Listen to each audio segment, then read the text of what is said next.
ஜீவ விருட்சத்தின் கனியையும் பறித்து புசித்து பாருங்க, என்றென்றைக்கும் உயிரோடு இருக்காதபடிக்கு. அப்ப ஜீவ விருட்சத்தின் கனியை புசித்தா நம்ம உயிரோடு என்றென்றைக்கும் இருப்போமா?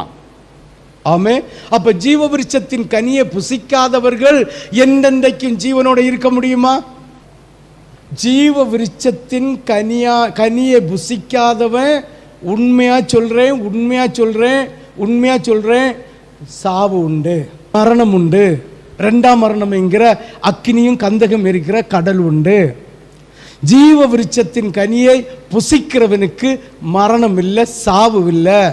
அவனுக்கு இரண்டாம் மரணமாகிய அக்கினியும் கந்தகம் எரிகிற கடல் இல்லை. ஆமென், ஹல்லேலூயா.